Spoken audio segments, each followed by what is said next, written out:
Well, hello everyone. I'm Joe Hewes, and we're here at the Hewes Mausoleum in Riverside Cemetery in Farmington, Connecticut, and work has commenced, and we wanted to give you an update on what's going on. This is my brother Mike Hewes. Hi, Mike. Hi, Joe. Okay. Hi, Russ. Good. I'm getting there.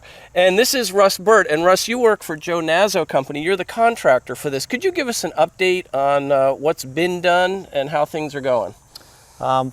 Where we're at now is we established some brick colors. We also have taken out one of the piece of the cornice work, which is made out of marble, which is actually jacketed because of some debris that got behind it and some vegetation that grew, and it basically pushed the stone out towards the exterior. We've actually taken that stone out and refastened it back into the building at its existing location. Mm-hmm. Okay, good. So one of the things, now we were all up on the roof, you can see the ladder, and one of the things we noticed is that there's marble all along the top, and that marble is porous, and so that's where water is getting in.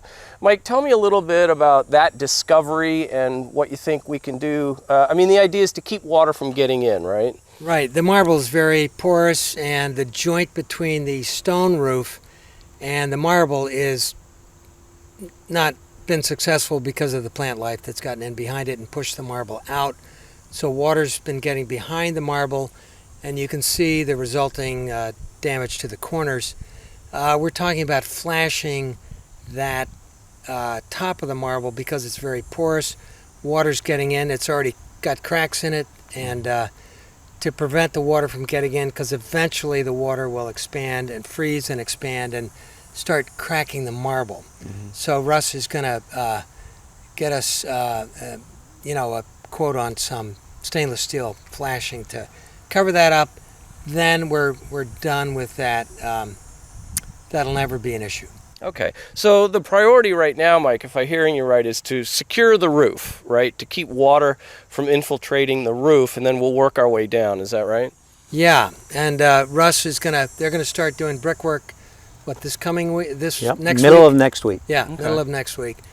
And there's a couple 200 or 300 brick here that all the brick that are cracked are gonna be replaced. Okay. And then everything else is gonna be pointed. They're going to pressure wash soon, next week, I guess. Next week. Yeah. So.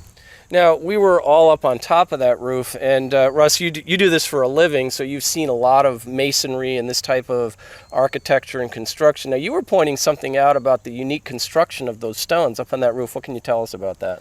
The uniqueness of that was how it was actually put together, how it was made.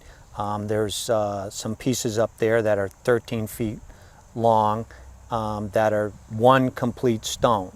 So the uniqueness of this is that it took a lot of talent for this age to get it to this degree. Mm. So we're assuming that the mausoleum was built in 1936. That's the first person, our grandmother Genevieve Chase Hewes, that went in there.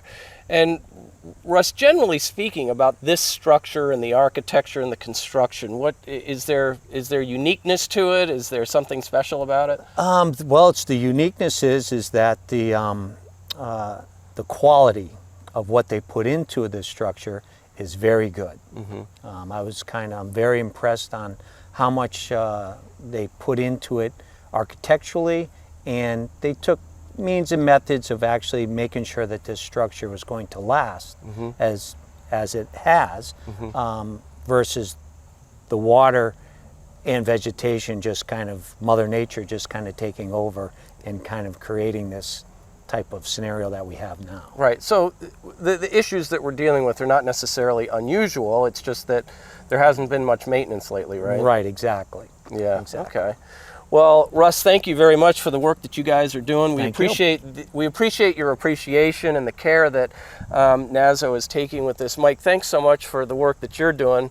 I mean, I don't know how many hours you drove down to get here this morning, but I appreciate the work that you've done to sort of shepherd this through.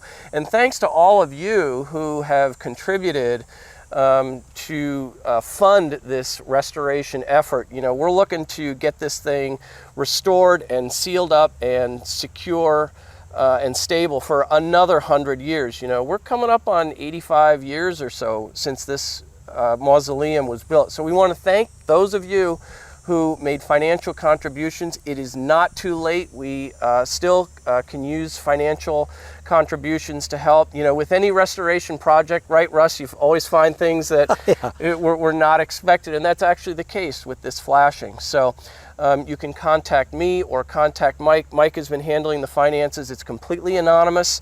No one but Mike knows who's contributed what, so any help that you can give would sure be appreciated. Guys, thanks so much for being here, and Joe Hewes here at the Riverside Cemetery, the Hewes Mausoleum in Farmington, Connecticut.